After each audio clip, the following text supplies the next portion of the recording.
What are the main top 3 reasons why people divorce? Marital rape in our society is not spoken about so much. Support a law that allows. What is your experience so far in terms of divorce and family issues within the court? Have you seen couples divorcing because of the financial issue? No one wins in a divorce. Welcome back, guys. This is Wellness Uzima Podcast. Did you know that only 48% of Kenyan women aged between 15 to 49 are currently married? 1 in every 10 of these women have divorced. The divorce rate is going up. We have seen increase in femicides. We have seen increase in gender-based violence related issues. What is happening? And that is why I have today welcomed a legal perspective so that we can understand what is happening in this country of ours and how can we be able to get a solution. My name is Lynn Khavuchi. Yes. I'm an advocate of the High Court of Kenya. I practice all aspects of the law, yes, but my major practice area is family law matters. When you talk about family law matters, we are talking about children's matters. We are talking about divorce matters and succession matters in case of death. I'm based in Mombasa, Kenya, yes, but I handle matters all over Kenya. Thank you so much. That is so beautiful. That is a very huge profile. When I hear about advocate, I become so keen about my words because my words can be used against me. Yeah? You get it? So do you find people, when they hear about your profile, they become so sensitive how they talk? Yes, I do get that a lot. Yes. But I would like to say we do not harm people. We are not a danger or a threat to humanity. You're like police.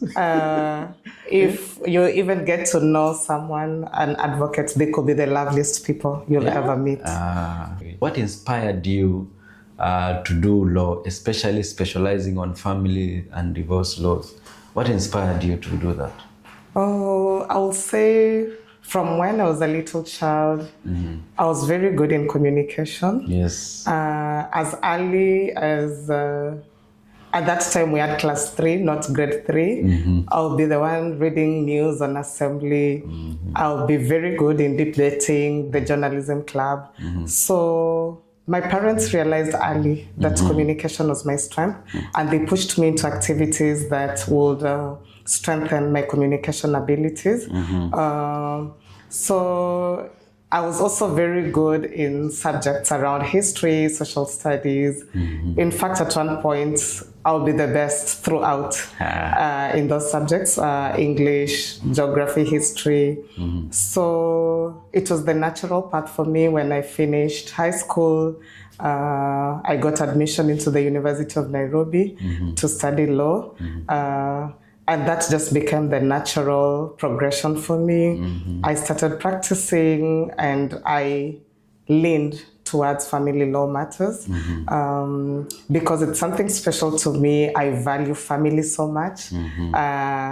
I value children and their well-being. I know the advantages of what being in a healthy family can do to a child. It just gives them confidence and the drive to push on in other areas of life. So the push is you look at this child in that family is the one that has made you realize that the environment for this child must be protected. From what you have shared, what is your experience so far in terms of divorce and family issues within the courts that you have experienced? I would like to say, anytime you see people in love fighting or not being in an agreement, it's a very, very nasty experience. It is not, no one marries and plans for divorce. No one gets a child and plans to take either parent to court. It is just the unfortunate thing that happens in a family unit. It is very sad, but again, we can never escape from conflict. It's very unpredictable. Very unpredictable. And what are the main top 3 reasons why people divorce? Number 1 is adultery. Adultery. Number two is cruelty. It could be physical cruelty where one is beating their spouse. It could also be emotional cruelty where you're hurling insults and abusive words to your partner. Those are the top three. So in terms of cruelty, physical cruelty, that will fall under gender-based violence, right? Yes. So have you handled any case relating to a man who is seeking divorce based on physical cruelty? Yes, I have. A situation where a wife was biting the man anytime they were fighting. It's very hard for a man to come out and say he has been beaten by a wife. How was that experience? Sometimes it is too much to handle. By the time you come out, you've had enough of it. If you're in Kenya, you're aware that one of the top politicians in Kenya reported an issue of physical abuse by the wife. I would not want to mention names here, but it's in the public limelight. So many times when you see a man has come out, it was beyond, it was too much for him to handle. And definitely it's something that has been going on for a long time. And they just reached a point that they said, enough is enough. This one, I must talk about it. And in cases you've said among the top three, you have adultery. Is it common? Which side is it common in terms of gender? Definitely men. Have many extramarital affairs. We know naturally men are hunters. So it goes without saying they will go. They will be involved in many extramarital affairs. But I think from my own perspective is only that we are all adulterers. The only level of being caught, men can easily be caught. But for the women, it's very hard to catch them. I understand you in the sense that women are very careful. Yes. They know how to hide secrets and all that. Yes. But when it comes to the physiology of a man, they're highly likely to be involved in an extramarital affair than a woman. Looking at that perspective that men are highly likely to be involved in extramarital affairs, do you think being a monogamous man is practical? Yes, it is practical. There are very many people who are monogamous men. It stems down to discipline. And as I've said, how you bring up a child determines what they will be in life. I've come to realize men who are polygamous, many times they have a trauma issue. Again, it starts way, as a child, how did you see your parents relating? How was your father relating? How was he doing? Because that shapes the mind of a child and how they will be in their future lives. So all these cases, they're going down to how you have been raised as a child. Yes. Will you say the structure of a family also affects in terms of the relationship, especially if you have been raised with a single parent? Is it a likelihood that this person is going to get a divorce? Yes and no. I would say that as an adult, you have the choice of making better choices than your parents. Sometimes it may not just be a single family situation. When you look at it keenly, a man who was brought up with a father who was polygamous, they are likely to be polygamous. That's why sometimes you see a polygamous grandfather, a polygamous father, a polygamous son. When we look at single family households, a girl who has seen the mom struggle does not know how a mother relates to a father or a wife relates to a husband. It will trickle down to her marriage. She will not know how to relate with the husband. So those little things, they go a long way. They go a long way. Yes, they can be successful in their marriage, but their foundation really matters. Should you be focusing on the background of the family to ensure that you're also secure and you know what is coming? I'll not use the word focus. I'll say it's important. You just need to be keen. Personally, when I get into a relationship, I try and get to know their background. But let it not be, so that it does not really water down the natural conversations. It doesn't have to be like, now let us talk about your family. Well, how are they? No, let it just be a natural conversation. So that you're not also diluting a conversation or making it look so serious. Let it just be a natural conversation around that is beautiful. Around foundation. As we continue, guys, we'll just encourage you and so that we can reach more and more audience and more people. Kindly support us by subscribing, by liking and commenting and sharing. I know you have subscribed. For someone who is watching and is struggling in marriage, is in a toxic marriage, what steps will you advise this person to take? I know, because I'm an advocate, the natural answer will be, the first answer will be like, run to the courts for a divorce. But I will say it otherwise, seek help. You have elder parents, your uncles, people in society who you respect. Talk to them. If you can, get a go-between. Someone who can speak life into your marriage. Someone who can advise both of you objectively on how to handle marriage. Someone who can listen to both of you and not be biased or partisan. If you're a Christian, it could be your pastor. If you are family oriented, it could be older members of your family, your uncle, your aunt. Seek help. It could even be a counselor or a marriage therapist. But for those, probably you'll have to pay, but seek help. So for someone who is watching, for example, in their mind they might say, when I go the legal way, it's very expensive and it's going to cost me a lot. Will you say they're right? Yes and no. Again, expensive and cost for one person and another is different. It's very different. And then I'd like to say one thing again. No one wins in a divorce. We are all losers. No one wins. It's unfortunate, but just one of the things that finds us in life. Because, if people say, I'm going to get you in court and you'll see I'm going to win the case, for a common person, me winning the case, I've won. But you as an advocate, you're saying no one wins. What do you mean when you say no one wins? I will take an example of a family-in-law matter. When you're divorcing, all of you have lost a marriage. No one has won a marriage. Both of you have lost it. When you look at a situation like a children's matter, again, no one has won. Every decision is in the best interest of the child.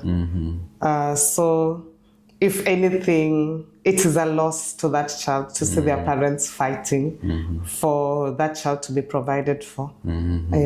What is considered marriage? How can we stay as an advocate? Is that considered marriage?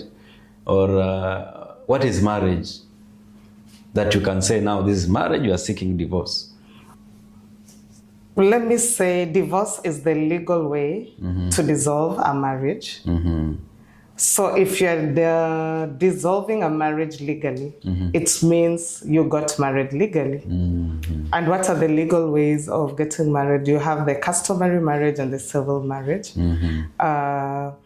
Right now, after the 2010 Constitution, all marriages should be registered. So if you're getting married under the customary marriage, you must register your marriage. We all know the pros and cons of a customary marriage. You should be ready because African customary law allows for polygamy. So if you're getting married in the customary way, you've opened a door for the polygamous marriage or for the customs of that land to govern your marriage. So if you're getting married in maybe Kikuyu customary law, you'll be governed by the Kikuyu customary laws on marriage. Whether it's Luya Luo, Taita, you'll be governed by the customary marriage of that land. When it comes to civil marriage, it's monogamous. You go to the Register of Marriages. In Mombasa, you'll go to the AGs, NSSF. Even for customary, all of them are registered. through the Attorney General's office, the Register of Marriages. Then we have the church weddings, but right now you do the civil wedding and the church are interconnected because the marriages done in church, they're registered again in the AGs. So these ones that come with state do not apply now? No, that is not a marriage. You cannot dissolve it in the court process because you need proof of marriage, which is a marriage certificate. When come with stay, you do not have the proof of marriage. Yes. So you must have the proof for us to start now that the whole process. Yes. Now, in cases where children are involved, how does the court decide the custody and the child support? There are many factors to consider. Let me just start with custody. The ability to take care of a child. Are you mentally okay in terms of are you mentally capable? Because we cannot, the court cannot give custody to someone who has depression or is not able to take care of a child. We look at issues like their job, maybe. They travel a lot. Therefore, they are not present to take care of the child. In that situation, of course, you cannot get custody. We look at the age of the child. If a child is breastfeeding, it's almost automatic. The mother should have custody of such a child. But in most cases, it's always the mother who goes with the child. Not always. Things have changed. Things have changed. Not always. How does the court decide? Because there was a case I saw, but he's a person who got married under the Muslim, the Qadis. Of course, he does not have a job, but the court, of course, decided in terms of child support, he gives a certain amount. But yet he does not, he's hustling here and there, and whatever he gets is whatever he shares. Again, as we speak right now, he has been taken again to court for not being able to adhere to what was agreed on. For him, he's saying, I'm hustling. Whatever I get is whatever I'm able to give out. So in that scenario, how will you address such kind of a situation? I'll address that issue specifically. If he says he's not able, he can communicate to the court and tell the court, I am not able. Maybe bring these M-Pesa statements and say, this is all I get in a month, and this is how much I'm able to give. Again, it's all about communication. If you express yourself in that way, I don't think there'll be an issue or a problem around maintenance. But thinking like that objectively and communicating might be a challenge, but I get your answers there. So, is there a case that really surprised you that you have ever handled? Surprise is not the name, but maybe I'll just say it shocked me. Instances where someone is very capable of taking care of a child, very capable. They are known as philanthropists. They give to others. The society is cheering and applauding them and saying, person X helped me, paid my school fees, and they're not able, but they're not doing the same thing to their own children. It's actually very surprising because your child should be the first person to take care of. In terms of maintenance, of course, your family comes first. As you've said, he was a philanthropist. People who are well known, if you step on their way, they can do something really nasty. How did it end? So the court is a court of justice, and again, he was ordered to provide for his children. Handling these cases, has it changed your perspective in terms of marriage? Yes, definitely. I've learned that you need to be careful before you get into a marriage. One, be careful to take time to know the person. You can get married and then get surprises. The person who you thought was kind and sweet and good becomes violent and cruel and inhuman. What are some of the things or red flags you can see during that dating when you're taking time to inform you later that this one is going to be a very nasty ending? You look at how people behave. You know how someone treats others. How does he treat the waiter in the restaurant? How does he treat, the cleaner as you pass by the street? You can always, if you're keen, you can always get the red flags. I think that is a very powerful insight. When someone is dating, those logical parts of thinking is not that we are always feelings and it said love is blind. It's truly blind. It's truly blind. So when now we want to separate, that's when the legal issue comes in. But when we are dating, it's all about feelings. As long as I have you, as long as I have you. Have you seen couples divorcing because of the financial issues or financial constraints? Yes, I've seen that. But before I just talk about it, I would like to say even how someone relates to their mother, to their parents, to their siblings, can be a good way of knowing their true character. How do they relate to their friends? Tell me more about that. No, I'm just thinking maybe like, you receive a phone call from your mom and your mom says she's unwell, I need help. Someone can talk to their mom in a way that you're always sick. What do you mean? You're sick again, that empathy, that compassion. You can always tell the kind of person that person is.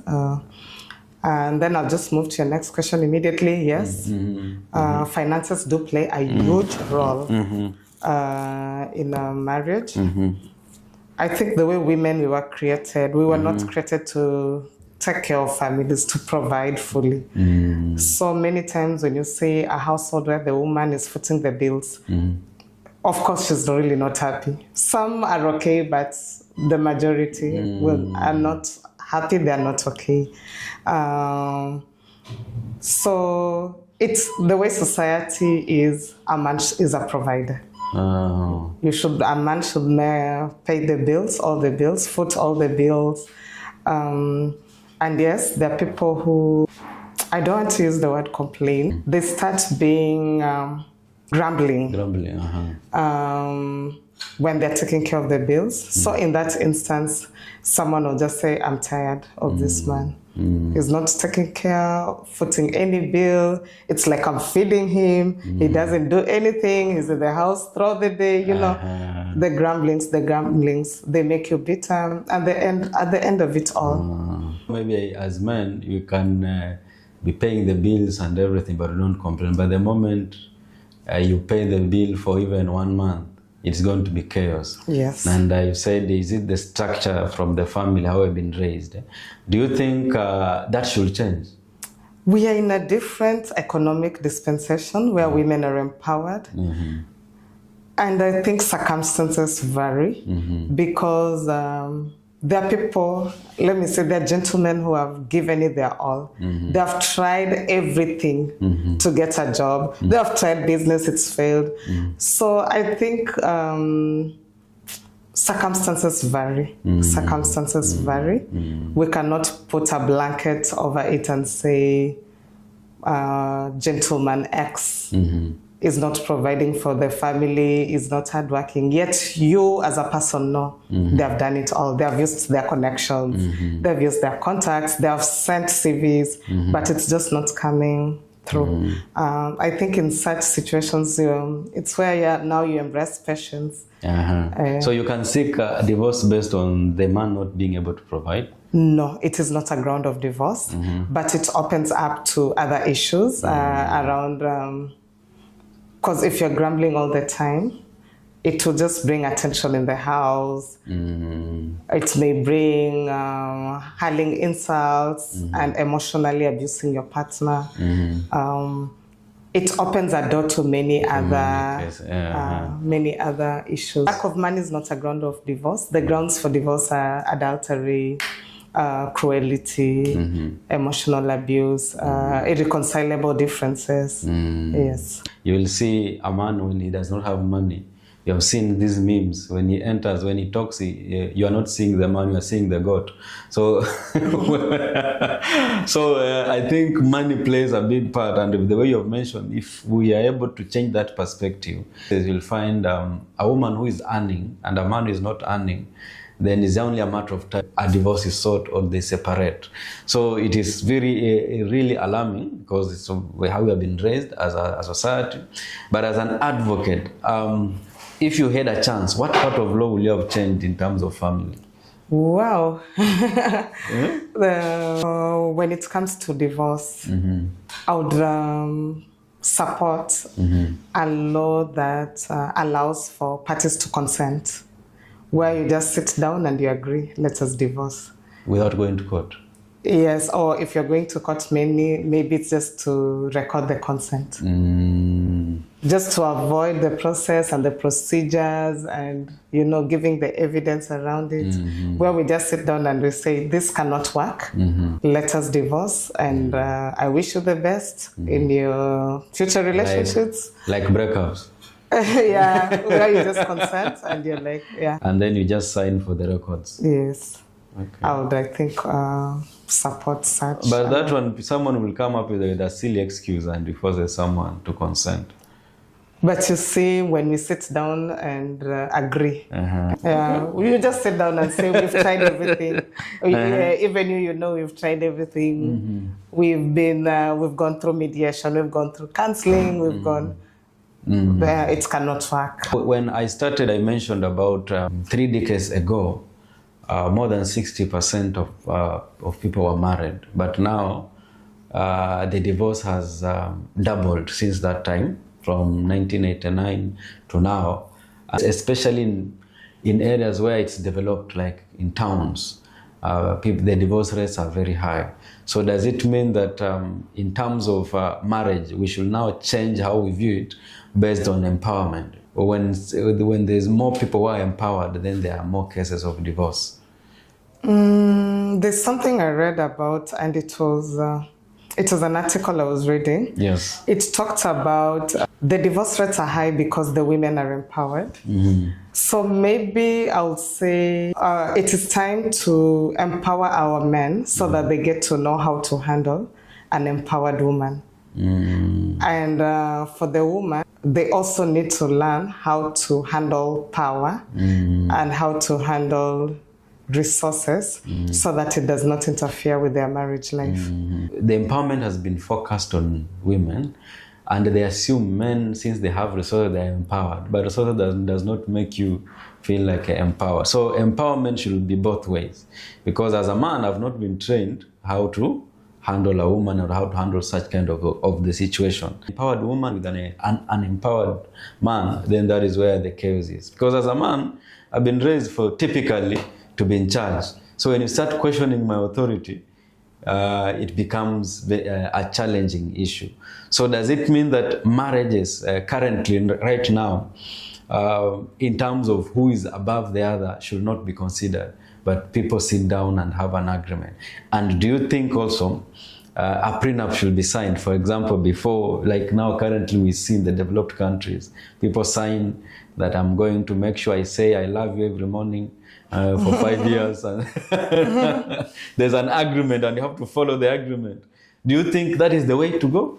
Actually, right now in Kenya, there are prenup agreements. I've done a few prenuptial agreements, and I've also done a postnuptial agreement. But the prenuptial agreements I've managed to draft were around properties, where a lady comes in with 4 properties, a man comes in with 6 properties, and they agree. In case we ever dissolve this marriage, you'll not have a share in properties A, B, C, D. And this one says you'll not also have a share in properties X, Y, Z. Yeah, they've been around properties. Yeah. Do you think it's something we should start embracing? Yes, it is. Because there are people who get married for the wrong reasons. They get married based on what does he have. What do you have, actually? What do you have as a man? Do you have a car? Do you have a house? So It plays a role. It plays a role. But Kenyans are embracing prenuptial agreements. For example, we get married for 5 years. I have a contract. Then after 5 years, we can review. Yeah. You can actually even review the agreement. That is how now I got to do the postnuptial agreement. Will you go for that? Personally, no. Why will you not go for that? At least I actually tell people I will never sign a prenuptial agreement. Even if I'm the millionaire or the billionaire, I will not sign it. And if you want to live and we share the properties as well, I will still create my wealth. Personally, I do it for people, but for myself, I will not want a prenuptial agreement. But if someone comes in and they say this is what they want, definitely you follow the instructions. Because I have a 1-year contract, you have to do your best for you to renew it. But if you are on permanent basis, you will not work so hard. I think also you just live life, without boundaries, without restrictions. I think a prenup can constrict you. You are always thinking about property A, B, C, D. These are mine. I wouldn't want to live such a life. For young couples, what are things you can tell them to consider to avoid getting into divorce? As I said earlier, have a mentor in marriage, someone you look up to. It could be your witnesses when you're getting married, your best couple, your parents, or a family member who their marriage has been stable, your pastor, that is one. And then 2, surround yourself with people who value marriage, people who respect and honor marriage, and people who are pro-marriage. It helps you because even when tough times come and you want to get out of this marriage, they'll tell you, you can always work it out. They will have an encouraging word to say. That is 2. Number 3, I would say get information about marriage. If there are books you're reading, if there are documentaries or shows that are pro-marriage, you can also just get resources around marriage and how to navigate. Nowadays with the Gen Zs, we have they're having more support on social media than the physical one or the digital platform, the AI.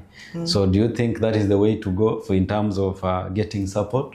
No, we live in an age where you have to be very intentional about friendships.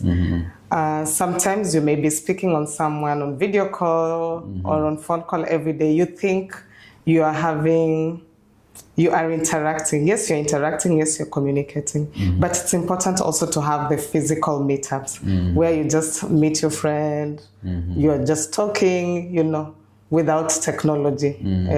Because also that way you are able to pick a lot. There are verbal, non-verbal cues, their posture, the little things you cannot pick up while you're on phone, you are able to pick them up when you are having a one-on-one physical conversation. In this show, we normally talk about gender-based violence, and I want to relate something in terms of rape in marriage. Have you handled cases where there is rape in marriage? Yes.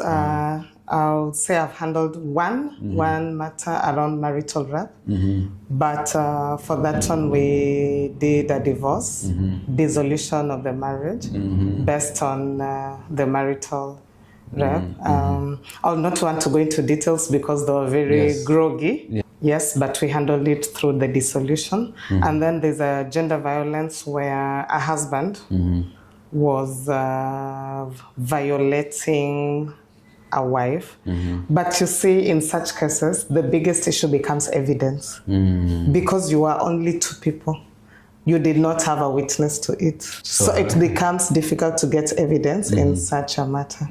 So sexual violence becomes very tricky because of that evidence bit. So when there's no evidence, it is hard to prove. Yeah. So someone may say there's injustice, but the truth of the matter was you did not bring sufficient evidence. There's a woman there who is in marriage and suffering very religious, because from the Bible they say, my body is your body and your body is my body. So when whatever, anytime I want, I get it. Anytime you want, you get it.